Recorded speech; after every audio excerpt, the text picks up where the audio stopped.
You're listening to Stellar Success, Leveling Up for Medical Pros with Dr. Tudor Francu. Join us as we explore how medical professionals can achieve stellar success in all areas of life.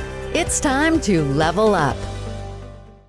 Hi, everyone. We're back at Stellar Success Podcast. I'm your host, Dr. Tudor Francu, and I have a great guest from Colorado, Dr. Deborah Smith. How are you, Dr. Smith? I'm doing great, enjoying this beautiful weather here today. I know, it's beautiful there. It's we just got a big snow here in south of Baltimore, and I'm sure you're pretty used to it. We're not. Everything kind of closed out today. All about the snow here. Yeah. So tell us a little bit about yourself. How did you start your journey? A few things about what you did and where are you now? Absolutely. Well, I had the pleasure to start my journey in radiologic technologist. My great-grandfather was a primary care physician and roamed the hills of West Virginia. So I always knew growing up I wanted to be in the medical field. And so I got into radiology, became a radiologic technologist, worked in all parts of the hospital. I worked in clinics, I worked at urgent care. My favorite was cath lab and OR. And then I worked my way up to be a CEO. I've been chief strategy officer, chief quality officer, you name it. I've had those titles. And so as I was chief executive officer of physicians, one of the largest practices here in Colorado, I had the pleasure to go from 20 to over 300 employed physicians at that time, put together the whole practice. And after doing that, I joined GE Medical Systems, and I became a consultant, and I got to work with Jack Welch and that team as they were deploying Lean and Six Sigma leadership development all around the world. So I worked there for several years, and I loved consulting. So from there, for the last 30 plus years, I've been doing consulting. After I left GE, I became an independent consultant. And I've worked in the military, I worked at Veterans Administration, I've worked at Stanford and Johns Hopkins and Yale. I've had such an amazing career. I don't want to stop. I love what I do. And I get to work with physicians a lot. And so that's an interesting thing you're doing. Not a lot of people are happy with their job of managing physicians in bigger practices like this. So it's very interesting to me to see the point of view of someone like you whose managing role of a physician practice gets to kind of get them going and deals with everybody's personality and keep the business in check all the time. What do you think it's the secret of success for someone like you? Well, they're human just like I am, and I have a specific skill set and they have a specific skill set. And we blend those gaps and learn to work together. I want them to be successful. I want them to love their working and practicing, doing medicine. And I don't want them to be bogged down in day-to-day administrative type of functions that, keep them up at night. So if I can help them understand how to be financially successful, to get, a balance in their life by taking off workloads, by making sure they have competent people working for them, and we're all in the same boat going the same way. And it's being respectful, being partners. And I love the thought, I always tell them, I want to be your thought partner. I can't read your mind and you can't read mine. So let's work together and make it the best place possible for patient care, for our employees, and let's give stellar performance in all the benchmarks. And they said, well, how do you do that? Well, there's tools and there's processes to help you accomplish that. So if they're willing to learn from me, I'm willing to learn from them. There's been times I roll up my sleeves and I go in and help in the OR. I put on my scrubs and my hat and my booties and I go in there and help them when there's a shortage. So it's not beyond me to do those things. And when they have problems, I have an open door. They come in and talk to me about it and we problem solve. And, I'm very data driven. And so I want to see the data. Why is it not working? So it's that thought partnership and really respectful for each other. Interesting. Yeah, it's very well known that a lot of physicians, they like to practice medicine, right? In general, we're not taught about business skills in medical school. We don't have admin skills most of the time. Even the internal practice, physician practices are run by someone that is not, a physician. And doctors want to practice medicine. They don't want to worried about, all the admin stuff, all the paperwork, the bureaucracy, and all this stuff. How do you make those components to kind of help them in their practice? Because Well, for one person to take care of all these things, it's a lot, right? Do you delegate stuff? Do you have helpers? Do you like to be more controlling in your approach? well, I hire people smarter than me because I don't know everything, but I know smart people. So I hire somebody that knows what billing's all about. How do you do the coding? How is it done appropriately? And then help the physicians to understand the gap of where maybe their documentation isn't correct and we're not getting reimbursed the way we should. And they'll listen if you show them the gaps and what they need to do. So hiring people that understand where you need to go. One thing is having a really good HR person. If you're dealing with HR employed physicians, you need to have HR. They have issues just as well as the employees have issues. Putting them on a performance program. They love getting bonuses. So there's the HR component, there's the legal component, making sure their contract is representative of what they want to do and their malpractice is covering what they need to have covered.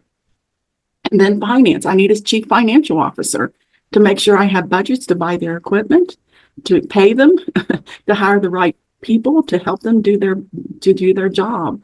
And then, those are the main components, is hiring the right people to support and knows what they need to do to make the business successful. Yeah, this is a great skill to have, and I want to ask you more like in-depth questions on this matter, because for someone like you to come up from being medical field and become a practice manager, someone who is an executive person in a practice, what do you think the most important skill is for you to have to be able to accomplish that? How do you learn all this skills that you need to have? How do you progress from being, in your journey so far, for being someone who started low and became a CEO? How can someone does that? Well, it's an investment in myself. I went to school. I got a master's degree in HR. I wanted to know how to work with people. I got a PhD in leadership development that taught me all the skills that I needed to have. Education is so important. But the other thing is the experience. So anytime there was an opportunity to go laterally in my job, I would take it. It may not be a pay increase, but I definitely wanted to get the experience. And it may be something totally out of my realm and I had to learn. And so I'm a continuous learner. And being a woman, it's harder to advance than it is for a man. And so I worked very hard on the skills and competencies that I need to prepare myself. The other thing, I have mentors. I have people that I admire, and then I go to them and say, I say, I really admire your ability to communicate. I really admire how you work with teams. Could I follow you for a while? Could you mentor me? And could you watch me? Because I want to grow. That took courage. Yeah. And I had men mentors that I highly respected. And the other thing I learned very early on, don't stay in an organization that you're not happy. There's too many leaders out there that you can work for that will respect you and give you those opportunities to advance. And so that's how I prepared myself. It took me 20 years to get my PhD because I didn't have the money to go to college. So the hospital that I worked for would pay like 6 hours a semester. And so if I got an A, it paid 100%. So you better believe I got an A every semester to pay for my college. And I graduated with a PhD with no debt. And so it took me a long time to do it, but I was determined I was going to do it. Yeah, I was about to say, that's grit right there. That's amazing. It's a great example. And, for someone like you to be on the show and kind of give advice to how to be successful, it's very important. And I would ask you, I'm sure you had many accomplishments throughout your life, but it has to be something that set you back at some point. And you had some failures. You had some things that didn't work out. Can you give us an example of something that happened that you didn't like or you didn't want and kind of made you more motivated to do what you need to do? Well, yes, I have many I can give you, but one that really stands out is I had five rural facilities, and to get to the tertiary referral center was miles away. It was avalanches. It was snow. Can't get a helicopter in. You can't get the patient from one location to the other. And so people were dying because they couldn't get to where they needed to be in an accident or a ski accident. And so all they needed was maybe a CT scan. That's just a few $1,000,000. And to advocate for not being able to get that equipment. And then finally, after a few people died because they were trapped and couldn't get to where they needed to be to get help, or telemedicine and being able to be assessed at that time. We finally collected enough data. I was so furious. I could not stand it. I said, there has to be a way to solve this problem. And so meeting with the physicians in the communities that were basically trapped, I said, what would it take? And just to sustain a life for 6 hours till the snowstorm stops, if I knew exactly what the diagnosis was, I could take care of them. What do you need? A CT machine. Okay, we're going to get that. A telemedicine to talk to the specialist in the OR. We're going to get that. So I put together the story after being told no. Put together the story. I brought the families that lost the people in to talk to the board. I said, I want you to share your story. And immediately the money appeared and we got the equipment, and no lives were lost after that. And so it took tenacity. It took just gut wrenching. I'm going to get this done no matter what. And we did it. And so that's one thing I'm very proud of. Yeah, that's amazing. That's a great story. And in general, stories win all the time. Yeah, they do. Because the emotional component of having a real story in front of you, it's more than anything else. Right. Now, are you a busy medical professional striving to excel in life and work? Stellar Success Podcast brings you the habits and insights of top leaders in medicine and beyond. Discover strategies for balance, growth, and fulfillment in every episode. Follow us on Instagram at Stellar Success Podcast for daily inspiration. Start your journey to success today.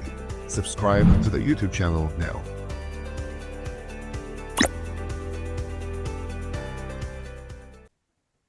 You've been between medical professionals, you're organizing and managing them. But there is a big issue with doctors in general practicing, and sometimes they get burned out, sometimes they cannot retire. They're forced to practice until later in life because financial reasons are in the way. How do you see, from your point of view, I would say on the other side of the barrier, how do you see the financial issues resolved for people like that they don't have other streams of income? They rely only on their practice, only on their profits, only on how many patients they see. How do you advise them as a manager and as a CEO and a business person, I would say, to handle those issues? Yes, and it's happening more now than ever. And healthcare is so dynamic, and it's ever changing. The regulations, the way things are happening with the budgets and the mergers and the acquisitions, and you've got that solo practitioner out there that has been so successful all these years. They don't want to be employed, and so there's some stories of one pediatric physician who wanted not to be employed. He had a great staff. He had a great reputation in the community. Had a huge practice. And he just could not continue. And so one day we sat down and we talked about all the constraints in his business. And I said, if you were to solve these just 2 constraints, what would that mean? And so we went through his list of constraints, and one was billing and coding. He wasn't getting the maximum coding that he needed. And that's where millions of dollars are being left on the table all across the US right now. And so training physicians that will be trainers to other physicians is, I think, imperative in the future to help them understand how to code appropriately. But then the efficiency of how the practice works. Physicians are being told they have to see a patient every 15 minutes. They don't even have time to say hello and goodbye.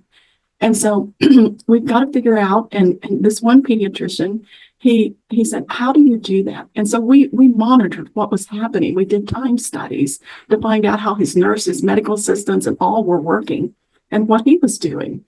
And we found huge gaps of time that was available to him.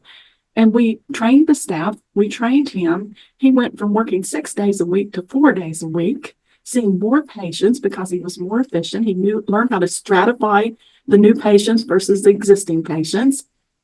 And his staff loved it. They got more days off. They were more productive. They were happy. And he was thrilled. And he made more money working 4 days than he did in 6. So it's teaching them about process flow, continuous flow, and how to really manage the business. What do you think the importance of practice manager is with a physician? I think it's critical. There has to be that trust and build that. They have to trust me and I have to trust them that they'll do what they say. And I think if you build that trust and that partnership, it's amazing what you can accomplish. They can do more and I can be successful. And I can be happy they're successful because everybody's happy. I don't have complaints all day long. Yeah, no, that's true. And, I think one critical point here is that the physician itself need to trust you. Because there are a lot of people that don't trust their practice managers or their office managers, and they want to control everything, and they want to be the one that they know everything that's going on. And at some point, you lose a lot of energy by doing that. So having a practice manager that knows what they're doing, it's essential. What would be a nugget of advice that you would give someone that wants to follow in your footsteps? Probably embrace the thought of continuous improvement. Don't be afraid to invest in yourself. I work with a lot of physicians from when time they're in the residency till they've been in practice for years. And I encourage them to think differently so they can achieve what they want to achieve. So don't be afraid to invest in yourself, be a continuous learner, and embrace continuous improvement because things are changing every single day. And you can't know everything. And if you do, I want to meet you. How do you keep up with all these changes, especially in healthcare? I love AI. I on all of those AI platforms. And if I don't know something, I'm looking it up. And Google used to be my friend, Dr. Google, but now it's Dr. AI. And I learned so much from that. And just new words. I'll look it up and what's the new process for OR, what are they doing with telemedicine? And it just gives you all kinds of ideas. You don't have to be the smartest one all the time. Aren't you afraid about AI taking over our decision-making process? I see there's such a gap in people going into healthcare. We've got to think differently about things. I sat down with my primary care physician a few weeks ago. She laid the phone down and she said, do you mind if I record this? I said, certainly not. I said, what are you doing? She says, well, after 3 tries, they finally made me use this new AI app. I said, well, really, tell me about it. I love AI. And she told me about it. And she said, I'm going to turn it off. I'm going to go get the discharge summary. She walked out the door and handed me my discharge summary before I left. She said, I'm not staying up all night working the weekends.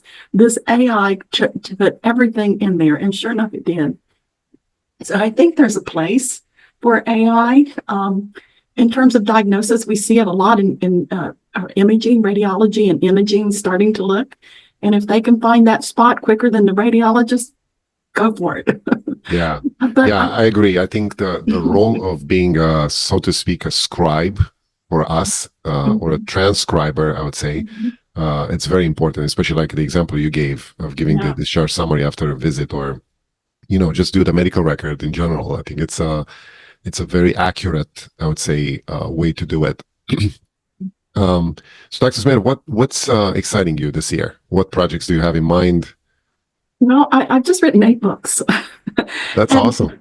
And what kind of books? Well, I've written 3 women leader books, and I've written 2 process improvement books, business books, and I just wrote a Christian women's book. And so I've decided being on a plane, staying in a hotel all the time is not the life that I want to do for right now. I still have clients and I love them, but it's difficult the older you get to travel, and travel's hard. So I decided I'm going to invest in books. So I've been writing books, and I've invited different people to write books, and now I'm a mentor to people writing books. That's awesome. So all this knowledge up here is going to be in books, and maybe the future generations. I want to leave a legacy for others, and Very nice. that's my goal. So how many books are you going to read this year then? I'm just going to do 2 more this year. Okay. One Very is on nice. strategy. I teach a lot of strategy. So I just got that. My Christian women's book's published today in Barnes and Noble. Oh, And very then nice. I got the strategy book. And then the next one coming out will be about men and how to work with men. Because all my women's books, I keep saying, would you teach us how to work with men? So I haven't come up with the topic yet, but it's going to be about men. Yeah, I'm sure that's a completely different subject that everybody's looking forward to read. Well, I'm sure you're going to be successful in that domain too, and I wish you lots of luck and writing many books. How can people get in touch with you and know more about your doing? I have a website, drdebsmith.com, and you can go there. And I'm working on something different. I can't really share with you yet with this company that is coming out with this amazing platform. And it's very close to being done, but I can't tell you yet, but it's going to be fun. Awesome. Yeah, maybe we'll circle back later on during the year and we'll get the scoop out of it. Okay. Thank you very much for being here, and I hope thank people are you. going to reach out and learn more about what you're doing. I'm sure you have a lot of experience in this. I do. I've field. been really, truly blessed, and I love what I do. So thanks for inviting me. It was a pleasure to get to know you, and I look forward to seeing this. Absolutely. Thank you. You're welcome. Bye. That's a wrap on Stellar Success, Leveling Up for Medical Pros with Dr. Tudor Francu. Interested in joining us? Go to stellarsuccesspodcast.com/guest to apply. Stay stellar and level up.